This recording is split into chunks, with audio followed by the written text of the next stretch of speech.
아무것도 몰라. 지금이라도 됐나?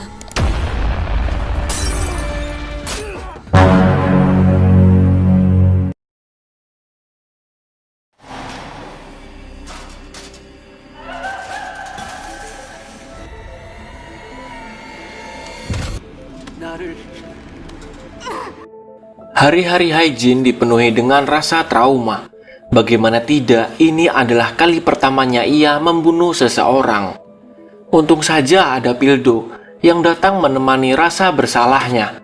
Dengan suasana yang syahdu, mereka pun saling curhat. Dan di sini, Pildo menanyakan perihal Gangjai yang nampaknya kenal sekali dengan Haijin. Namun ia tidak bisa mendengar obrolan mereka secara lengkap karena telah pingsan terlebih dahulu. 네 이름 부르는 거. Haijin pun beralibi bahwa Gangjai adalah pengedar yang membuat ayahnya overdosis. Dan ketika ia akan menyelidiki Gangjai, ia malah dijebak. Ia disuntik secara paksa hingga teler, dan hampir saja ia diperkaos. Walaupun endingnya ia bisa meloloskan diri, namun rasa sakit pun itu permanen. 도망자였구나.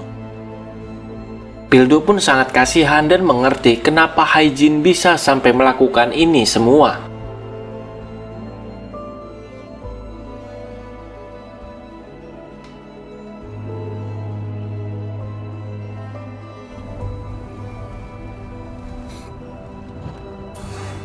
Kamera pun berpindah, memperlihatkan keadaan ketua Choi. Kini ia bersembunyi ke sebuah kuil di puncak bukit, dan ini adalah tempat teraman baginya saat ini. 할 수 있습니까? 들만한 놈은 있냐? 쉬었다 가라.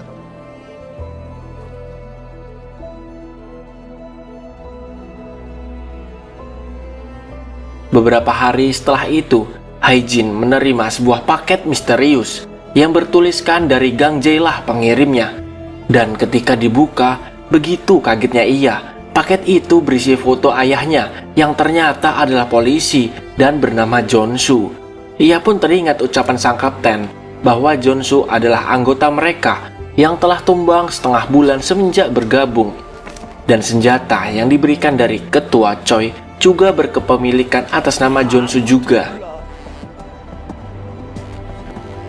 홍준수가 누굽니까? Mengetahui ini semua, ia pun pergi ke tempat persembunyian ketua Choi dan mencari tahu apa yang sebenarnya terjadi. Dan dari sini ketua Choi memberikan sebuah jawaban berupa, memang benar ayahnya adalah anggota polisi, namun ia malah berkhianat dan berpihak pada organisasi. Oleh karena itu, hubungan mereka sangatlah dekat, lebih dekat dari saudara kandung. Namun di sisi Kapten Gihu, ia kecewa dan murka, sehingga ia memutuskan mengakhiri anak buahnya itu. Itulah alibi ketua Choi, 그래서 늘 벼랑 끝 bahwasanya polisi itu mempunyai 1000 cara untuk menangkapnya. 나중에 알고 보니 뭐냐? 흔들리지 마. 왜 나한테 얘기 안 했어요?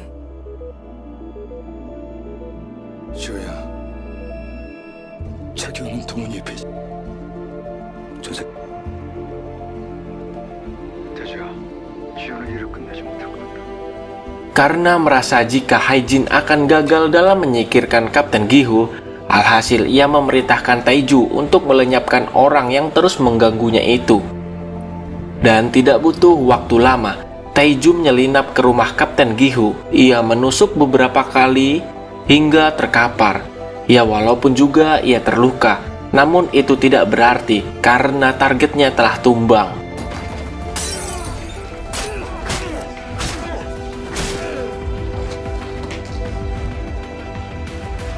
Ia pun pergi, namun ia malah menemukan Haijin yang akan datang ke rumah itu juga.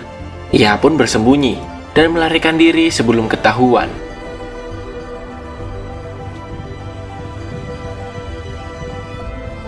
Di sisi Haijin yang belum mengetahui apa-apa, sebagai orang yang profesional, ia langsung mengetahui bahwa ada yang tidak beres. Terlihat pada tuas kunci yang berlumuran darah. Ia pun masuk dan tanpa ia sadari, Kapten Gihu yang belum sepenuhnya tumbang langsung menembaknya, tanpa ia ketahui siapa yang masuk itu.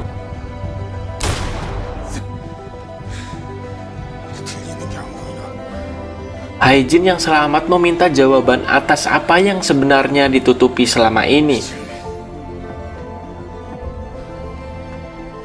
Dan jawaban Kapten Gi-hook membuatnya kaget bukan kepalang ketika mengetahui sosok Haijin adalah Jiwoo yang selama ini ia cari.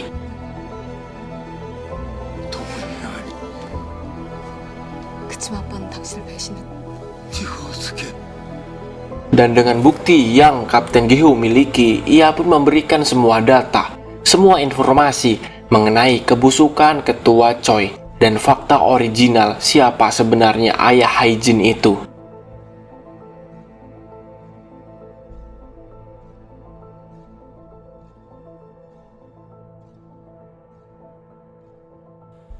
Dengan rasa kebingungan antara percaya pada ketua Choi atau Kapten Gi-hook, kali ini ia mengetahui bahwa Kapten Gi-hook memang benar ketika membuka seluruh berkas yang ia terima.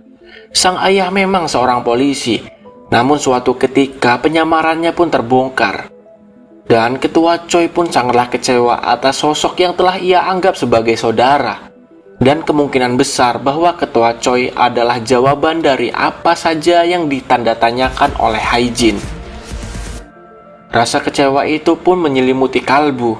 Ia merasa sangat dipermainkan dan diperalat oleh ketua Choi.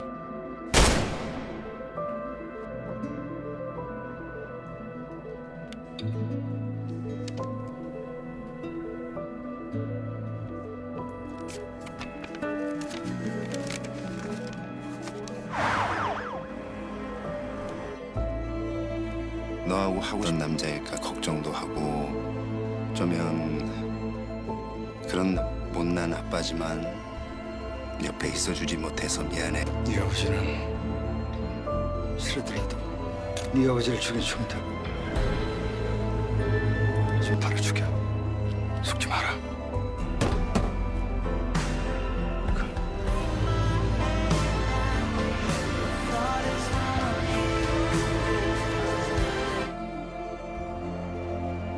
Ia pun menghapus tato, di mana ini adalah tanda keanggotaan Dong Cheon.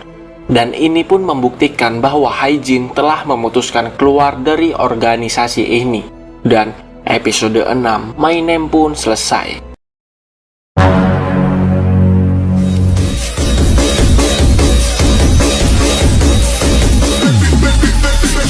Go back.